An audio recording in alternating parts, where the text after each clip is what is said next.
I'm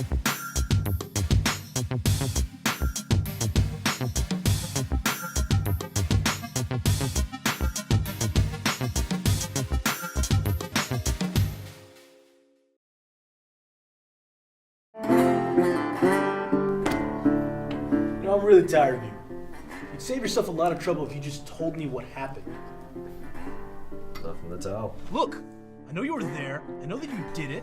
Save me the wear and tear and confess. You're the one that pulled the trigger. Well, I figure if you could prove that, we wouldn't be here, would we? Cut. Cut.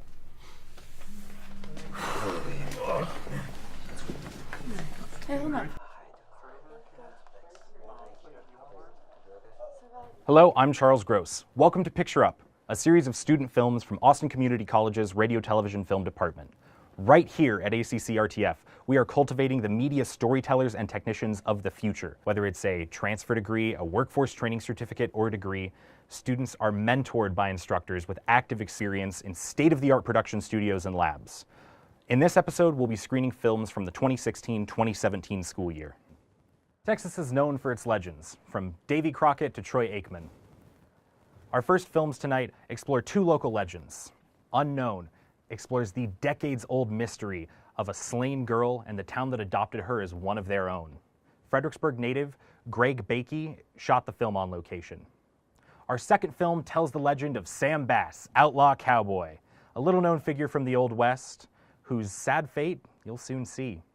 Up first, though, Simba, a charming film about our best friends and what they do when we're not home.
He was raised in Indiana, leaves home at an early age, wanders off to try his hand and scrape an honest wage, rides west to drive the longhorn steer across the Texas plains.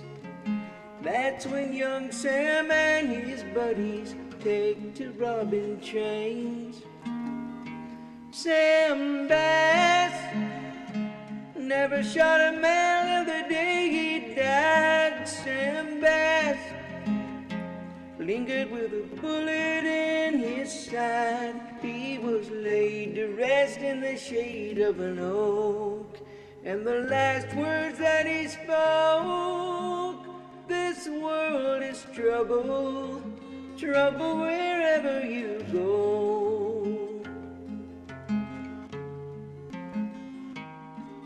It was mid-July and the wind blew dry on a dusty downtown street. Rumors of the Bass Gang circulated in the heat. A keen-eyed ranger spies old Sam and reaches for his gun. Barrel smoking, horses both, and outlaws on the run.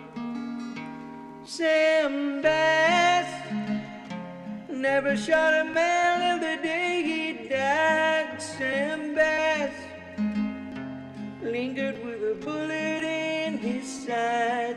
He was laid to rest in the shade of an oak, and the last words that he spoke, "This world is trouble, trouble wherever you go."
In the 1920s, a young girl's body was discovered off one of the highways leading out of the west of town.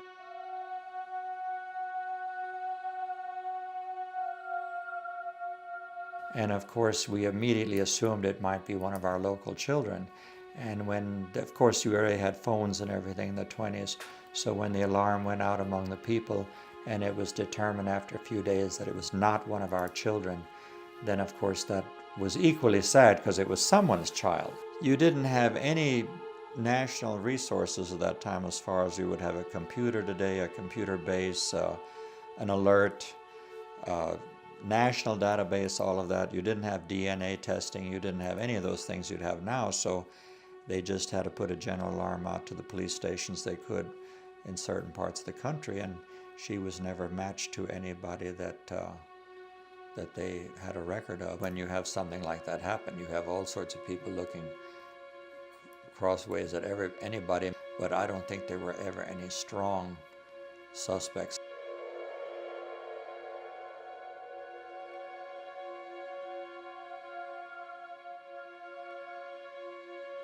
To my knowledge, I don't ever remember that a young child was ever murdered here. And then also you know that you didn't have the indefinite keeping of a person's body at that time either, I'm sure. The community decided that if that was our child someplace that was found brutally murdered, we would hope those people would do right by that child and give him a good church and dignified funeral and burial. And so our community rallied around in mass and gave her a wonderful funeral and burial. The funeral was large. They said everybody couldn't get in the church. That was a good-sized church, Holy Ghost Lutheran Church. Like if you'd bury a veteran that died in Vietnam or World War II, the people felt of kinship and respect and an emotional attachment to that girl. So she had a very large funeral.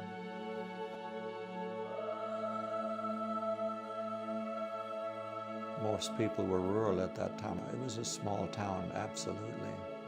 I would say in the 3,000 to 4,000 range at that time, because we're only a little over 10 now and it's had a tremendous growth. She's buried der Stadtfriedhof, and that's German for the town cemetery. This one is the oldest one in the county, 1846. It's the largest. It has over 5,000 people. Because I'm the one that teaches the history of the community, and I always have 2 classes in my home, and the 3rd class is at their Friedhof to show them a range of the history of our community. And I always end it at that grave. It's kind of a finale. And the children became kind of inspired by that girl, because I told her how she didn't have any chances in life.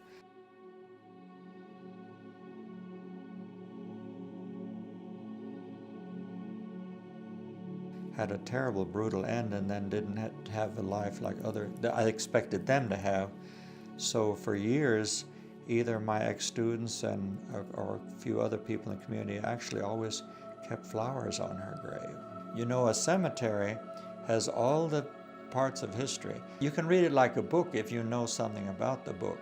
As I'm 5th generation in this town and know most of those names, there isn't a row I can't go down and there won't be somebody on there that I knew, whether that was a good person or a scoundrel or had an interesting family or rather boring. And she's certainly an important part of one of the chapters of the cemetery in the town.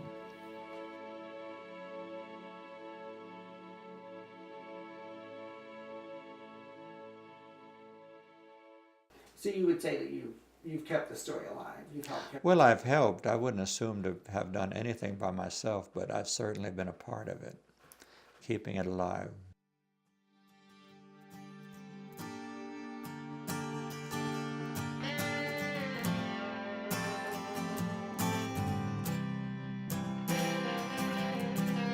I feel like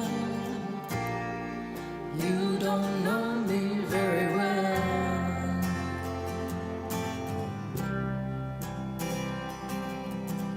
My eyes don't lie. I can see so clearly now.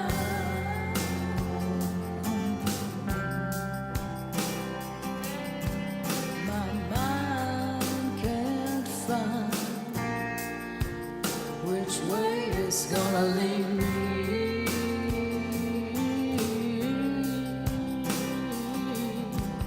Find out what's right, so it can end and begin.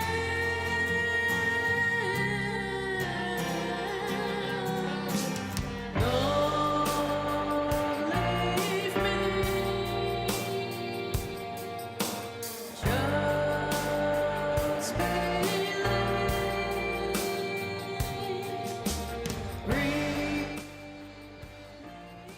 Welcome back to Picture Up, presented by the Austin Community College RTF Department. RTF is dedicated to teaching both the theoretical and the practical, preparing students for the challenges of professional filmmaking and media creation. You know, Texas legends aren't only in the past. Our next film is about a man who turned away from a life of gangs and drugs towards a higher calling. In and around Waco, he's known simply as OG Pastor. Our final film is a meditation on love. What does it mean to truly love and be loved? To what ends will people go for their loved ones? Let's find out in Motions of Love.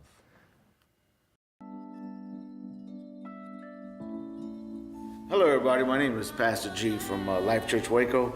Been a leader here in this city in Waco, Texas since I was 11 years old. It wasn't until I was 24 years old that I was able to lead in the right direction, and now I'm 41.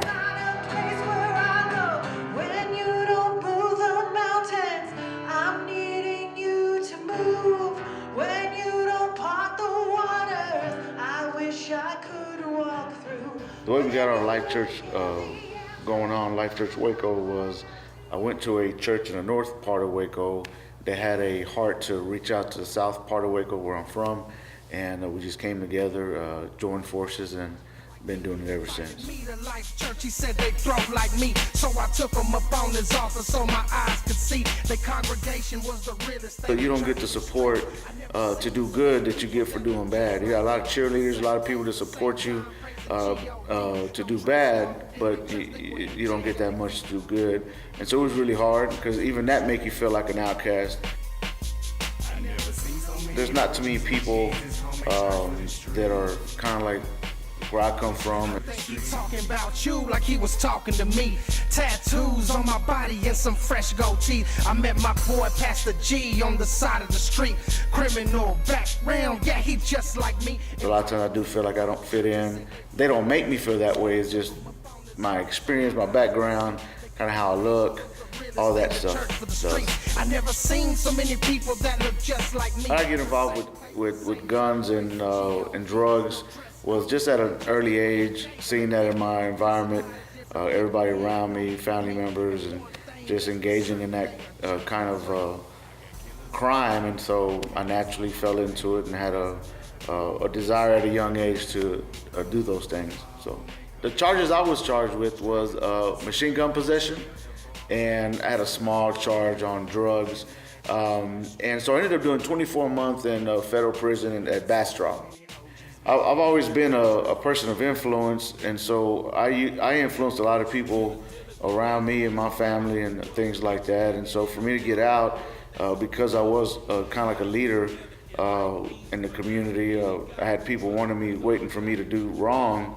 But you know, when I ended up going to church and my life changed, it wasn't really that hard, because I'm a knucklehead anyway, and I was just that type of, I'm just a leader naturally, the way God created me. And so God can really change you, and just a beautiful thing. So it doesn't do anything but humble me and keep me excited that there's people out there that need that same hope.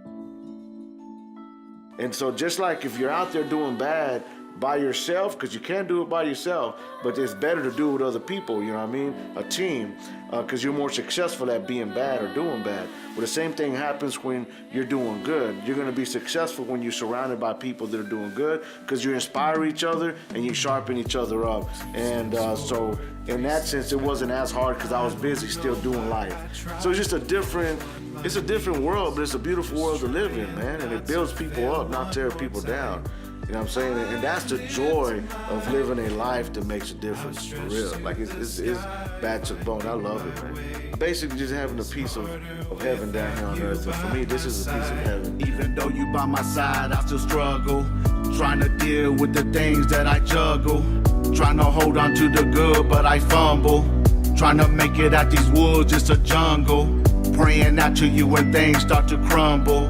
And somehow I'm still here, I'm so humbled. I don't deserve to be, but somehow you stay close to me. Through all the trials, tribulations, and adversities, you shape and mold me, provide food and you clothe me. Oh, help me, Lord, I want your spirit to control me. With all my heart, I'm trying to do what you told me. But somehow in this walk, I still get lonely.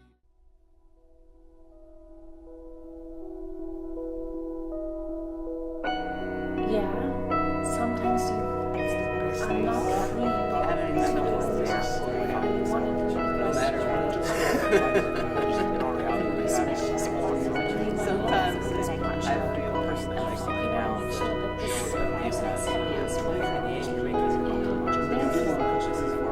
Sometimes I feel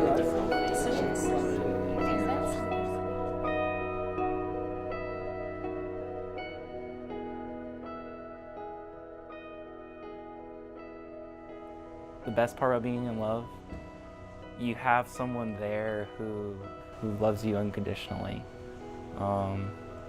You could be probably the worst person in the world, but you still have that one person that loves you for you, and it's not really something that can be taken away, obviously.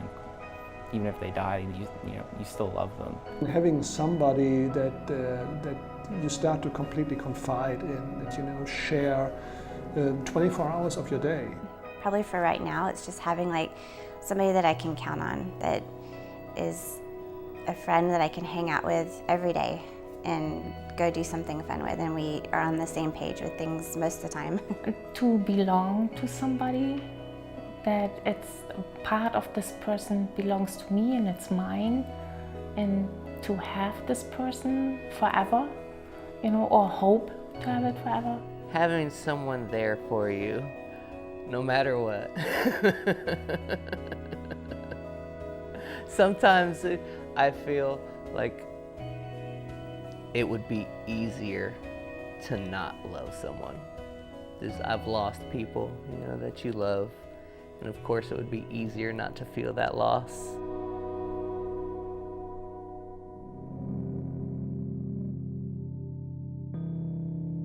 You care for them so deeply, and it starts to affect you. Letting him down, like when I disappoint him or I do something that upsets him, I think that's the hardest part, because then I feel like I just feel really bad about it, like I've let him down. And there are, challenges in everyone's life. As soon as you stick with one and the same person day in and day out. Sometimes you are not free to do whatever you want to do because you have a partner. And if you respect this partner and you are in love with this partner, you want to make sure that this person is happy as well. And therefore, sometimes you have to make different decisions. And that sometimes makes me unhappy, because I want to do something and I know if I do this, he would be unhappy. But with love and a marriage or a relationship, you set your mind to it and there's no question of it anymore. I have to do what it takes to keep it going, to keep it kindled, to keep it feeling good. If you waste too much time thinking about other things or what you don't have, then the person you're with, you lose that. I think you really start to become more negative. I really think just the way that how society is nowadays, how our lives are structured and all that, for you to stumble across your true love, I don't really see that happening. It's a lot about how people are being raised, what they experience in their childhood, what they see. Love and dedication is, comes down to, again, a lot of respect and to the notion that you say, hey, I'm going to stick with you, through thick and thin.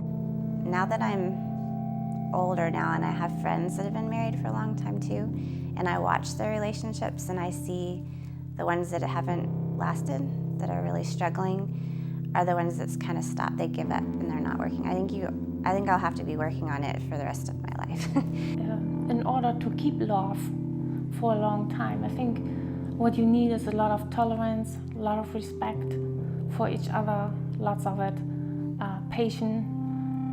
And I got that from my husband. When we dated, he was very tolerant. He gave me a lot of space so I could live my life and grow. It can be very hard, very hard. Days will go by without clearing it up. You just kind of go on, but then you realize that how uncomfortable and unhappy everything is, and all you have to do is just take that one little step to apologize, that one little step to let her know you care.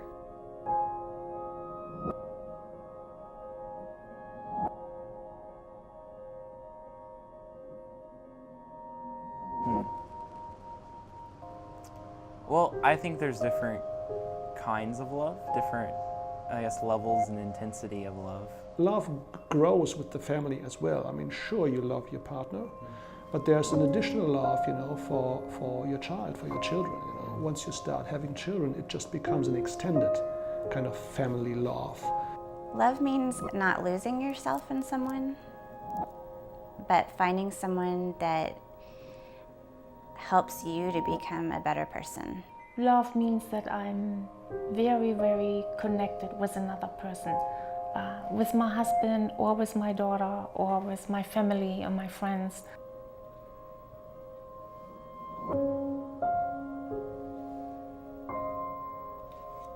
That. Something that can touch you inside that nothing else can. It just grows in you, it's in you, and it just comes pouring out around the right person.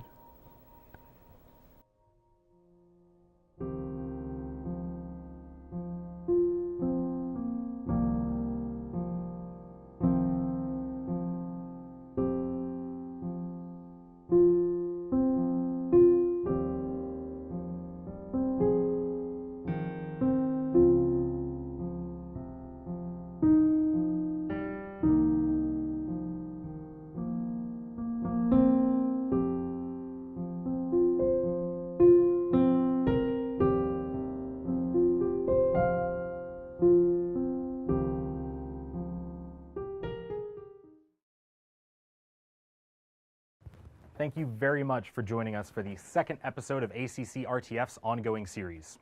Our students remain hard at work producing original digital stories, and we'll be bringing those movies to you in future episodes.